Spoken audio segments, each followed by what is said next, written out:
Remember that Spice Girls song, When Two Become One? Well, that's not really anything like this at all, but I saw something on the internet this morning and that's what made me think of that. Anyway, Mercedes has taken the best of the E-Class Coupe and the C-Class Coupe and consolidated it, and this is what we have here. So let's see if they made the right decision. I'm Jay, this is Modern Motoring, and I'm going to keep that ridiculous Spice Girls reference in for hopefully a memorable intro. Welcome to the 2024 Mercedes-Benz CLE 300. And if you're wondering what a CLE 300 is, well, Mercedes has taken the C-Class Coupe, they've taken the E-Class Coupe, consolidated it, and that's what we have here. My guess is that sales weren't great for the C-Class Coupe or the E-Class Coupe, so while there was a little bit of demand, I think that Mercedes has done the right thing here just by bringing it together. And yes, I know C-Classes and E-Classes are extremely different in what they represent for the brand, but the further we get into the video, the more I think it'll make sense as to why this is a good decision.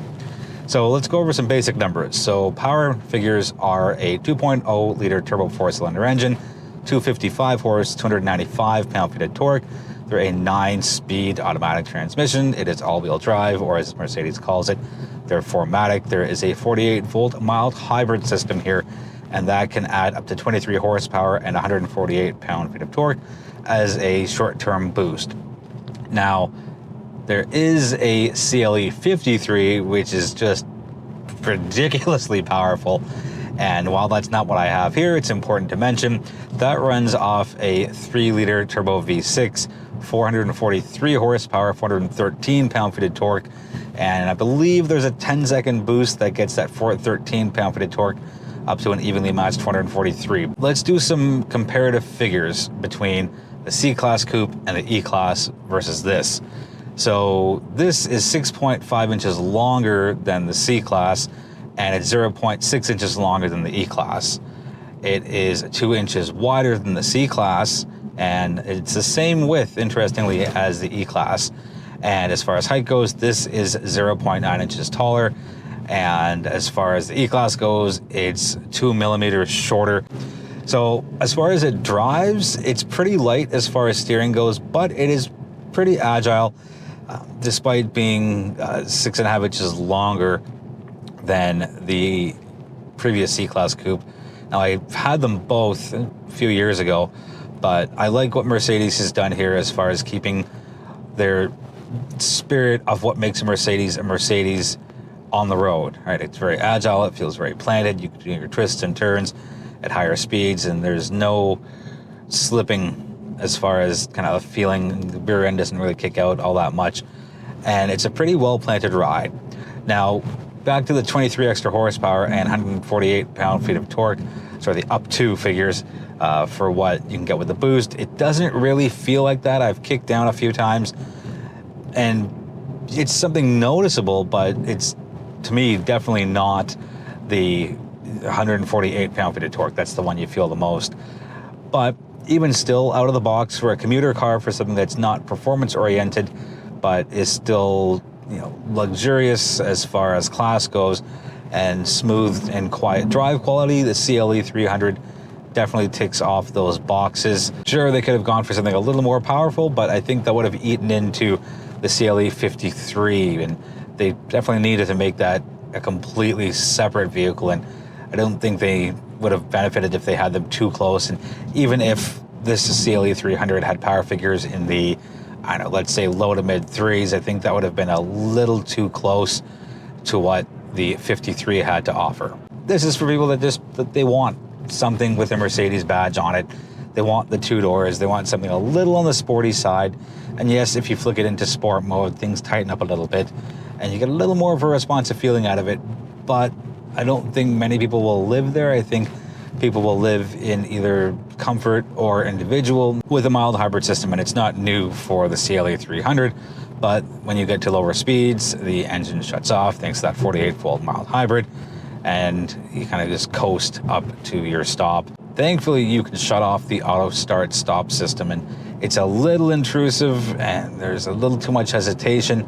I understand why it's there to improve fuel economy figures, but it's more of an annoyance. It's cumbersome, and kind of takes away from the driving experience for me. So I don't like it. I've always shut it off, and it's a tiny little button just below the engine start stop, so you don't have to go digging for it through the infotainment system. Last touch on the driving will be a little acceleration test. So, oh, there's the hesitation, and there it goes. And it hangs on to revs a little too much for me. Yes, there are paddle shifters, you can do it yourself. I don't know how many people are actually going to be using paddle shifters with this specific 300 variant, and it's still kicking up. Let me get myself downshifted a little bit. There we go. Okay, much better. So good for an everyday runabout. It's good for daily driving. Not the best on the performance side, but then again, it's not designed to be here. Moving to the inside, starting with the instrument cluster, where it comes in at 12.3 inches. Very familiar if you've seen any of the newer Mercedes models. The top corners of the screen are cut off a little bit because of the steering wheel, but all the main information is in the middle, and this is spec'd with an optional head-up display, which I think is a pretty good move. It should have been standard to me. The infotainment system comes in at 11.9 inches, and again, very familiar with a lot of the newer Mercedes, and yes, it is angled towards the driver just a little bit. A lot of touch controls are fairly easy to use. You can go for the zero layer option as well, which makes things a little different as far as navigating your infotainment system. It's supposed to be a little easier, but I like it without the zero layer system. I do get a couple of hard touch shortcut buttons as far as drive modes and kind of shortcuts for your safety. But for the most part, everything else is run through the screen. Sadly, that includes the HVAC systems. And yes, I know there are voice controls, but they're not as quick as, or sometimes not as, what's the right word? They mishear you, and they do things that you don't want, or they say, I can't understand you. So it's a work in progress, let's say.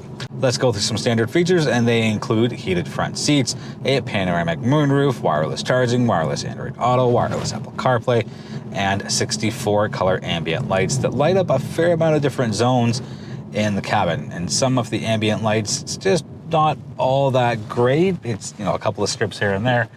But with what we have here, it's pretty good, and you can actually notice a difference. And yes, it is in the vents, which some people think is gimmicky, but I think it's kind of cool. Let's touch on cargo space, because the numbers are kind of interesting.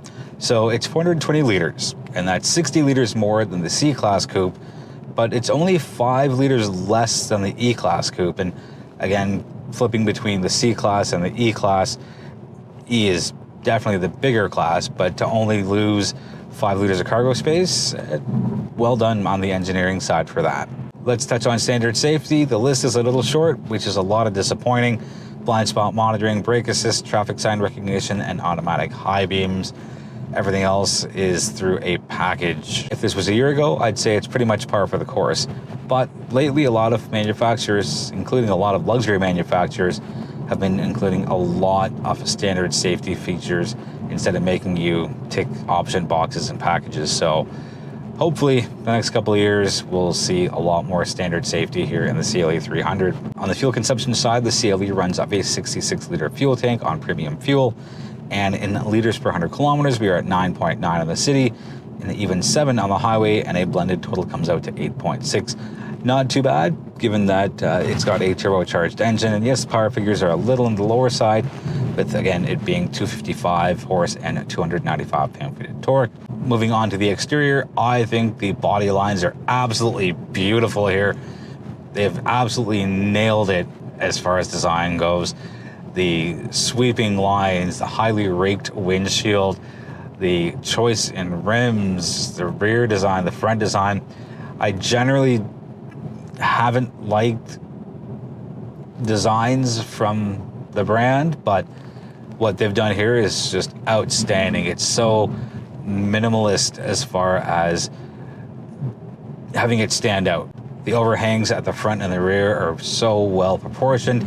There's a tiny sliver of a gap in the wheel well, and just everything looks so good. And there's that subtle little bit of contouring in the hood. And the one flaw are the fake exhaust tips, and I understand, you know, save that for the 53, but it just looks a little unfinished, and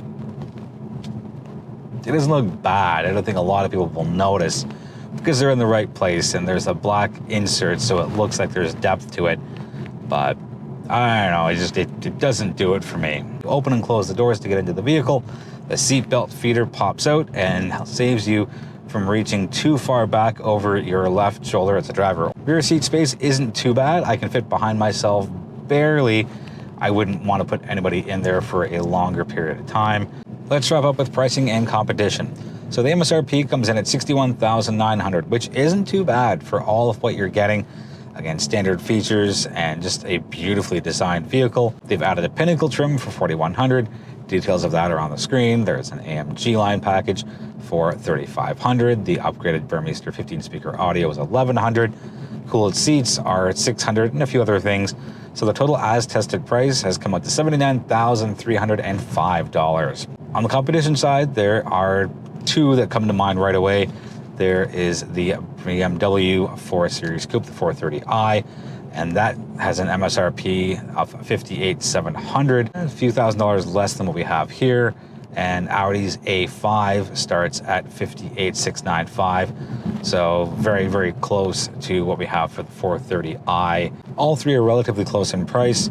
I have not driven the A5, but I have driven several of the 4 Series variants, including the 430i, and I kind of like the 4 a little more than this. It's that auto start stop mild hybrid. There's a little bit of intrusiveness. Well, there's a lot of bit of intrusiveness with that auto start system. And yes, I know you can put it off, but it's more of an annoyance. And I enjoy the drive quality in the BMW a little more than I do here.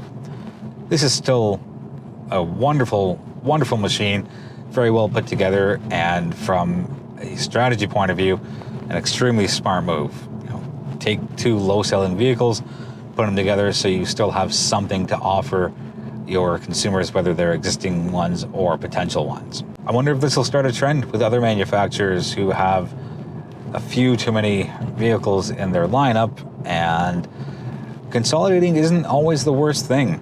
And they've still given us a nice daily driver here. This might be the start of a trend, and who knows if other luxury manufacturers will take note and say, well, maybe we could look at consolidating some things in our own lineup to have a little more of a concise offering. There's definitely a balance to be had, and I think Mercedes has done an exceptional job here. That's going to wrap it up for the 2024 Mercedes CLE 300. Let me know if you have any questions in the comments. I will get you answers as soon as possible. Thank you so much for watching, and I invite you to join our social media community. We're on all the major platforms, and I appreciate you, I thank you, and I look forward to seeing you in the next video.